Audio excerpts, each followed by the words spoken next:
just been to builders merchants to buy lengths of timber. Having the van, I'm able to put it in the van and be able to take it to the client's house. Not everybody will have a van and be able to take it. They can put it on a roof rack.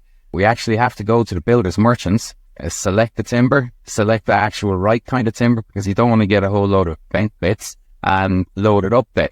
So we've got the vehicle for it, and that's all time.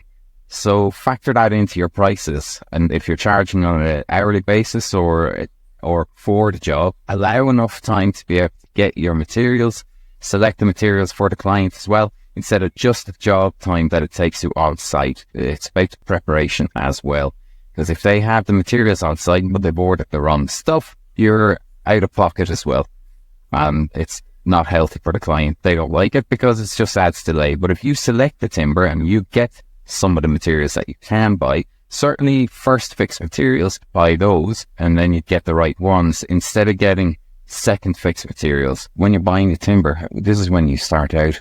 This is going to be fit for purpose and it will do fine, but you still want to check it out, that you want to get a square piece. So if you put two of them together like that, there's a massive difference in them.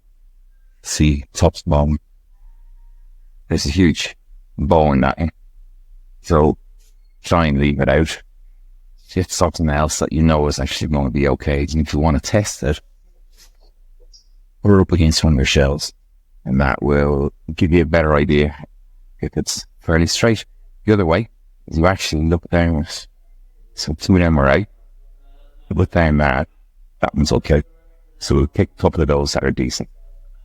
So when I line these up, they're going to be a lot straighter. There's a slight bend and a bow down in that one, but I'm not too worried because I know I'm going to be having an off cut on a short piece. So for that section, it's going to be straight enough, so that will do. But just check your timbers. So I'm just going to put two timber shelves in to this fireplace, but also one up the top because it was an open fireplace and it hasn't been covered on the bottom. Now, if you go and fill in a fireplace like this and you want shelves in it, you'll get a load of dust coming down on it.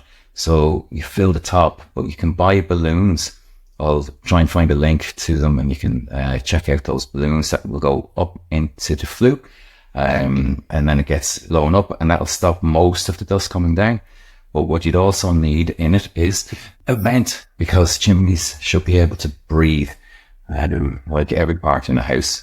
So we put a vent up the top, we'll get our shelves in, the balloon's already up there, and that'll be a bit tinier. So to do the shelves, we marked the height that we want the shelves, the top of the shelf and the bottom of the shelf. I'm just going to take a laser level, pop that in, mark it round, and then we'll put a couple of battens in it.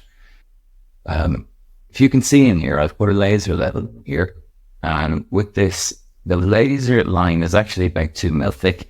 So I want to get this as close as I can. So I'm going to draw a pencil line around here and get that laser level. So when I then cut my battens to the width and the length that I need, I'll be able to rest them on here and fix them on to my pencil lines. And I'll be able to double check the work afterwards by just putting the label on it. Having a toolbox, a sturdy one, is quite handy instead of just the bags, because when you're carrying this around, you're able to use it as a little workbench. So that's quite useful. This one actually comes with a tape measure in it. So instead of going up and down the stairs, we're on the third or fourth floor here. So we don't want to have to go down dust sheet, and this will clean it up.